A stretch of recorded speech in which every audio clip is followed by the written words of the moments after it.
A new poll finds that 42% of Americans are not sure who to believe ahead of this morning's testimony by Judge Brett Kavanaugh and his accuser, Christine Blasey Ford.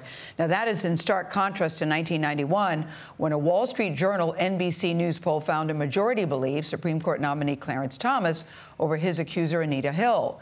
CBS News contributor Jodi Kantor is an investigative reporter for The New York Times. She co-wrote the very first story on the Harvey Weinstein sexual assault allegations. The Times won a Pulitzer Prize for its reporting on that story, and Jodi joins us at the table. What a moment for us all to be here. It's such a drama-filled day, Jodi, and I think that when you're sitting and looking at the testimony, what are you looking for today? Well, remember that we don't even know what Dr. Ford looks like. There are very few pictures of her on the internet, yeah. but she's wearing sunglasses. And so this woman, who really deliberated over whether she wanted to tell this story at all, who's a very private, comes off as a very serious person, is going to be walking in front of the American public and essentially sharing one of her worst memories with the entire nation for judgment by everybody and for judgment by this group of senators. And she's already said she's terrified about coming forward. But also she has one job, which is just to relate the memory of what happened. And I think we're going to see her stick to that very, very closely. You have been in the business of very carefully talking to people who have made allegations and doing what you're supposed to do, which is press them and make sure they're right and be very skeptical about them. And you must have had an experience where, or let me ask you this way, in public senators, this is going to be happening. How does one walk the line from being skeptical and not also suggesting that you don't believe that this can happen, that this happens to women, and that broader point?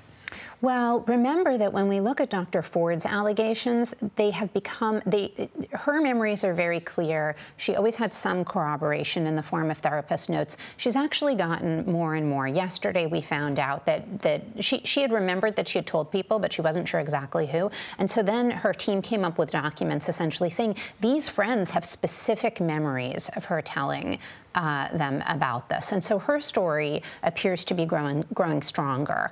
Or gathering stronger support and more evidence. On the other hand, there's been a rush of very confusing, hard to understand allegations kind of on both sides in the last 24 hours.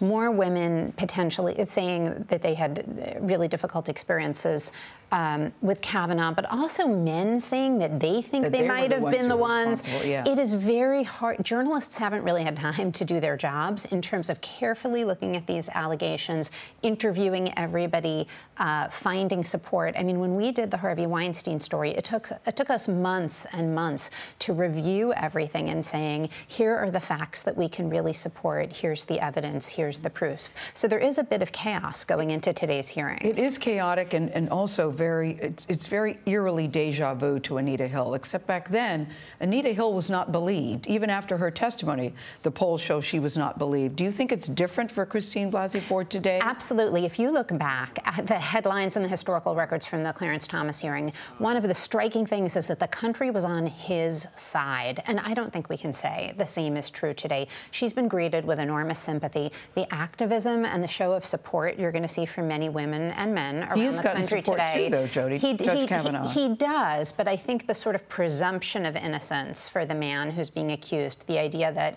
you know, a meddlesome woman is interfering with his life and trying to bring him down is greatly changed from the Anita Hill era. Okay, thanks so much, Jodi.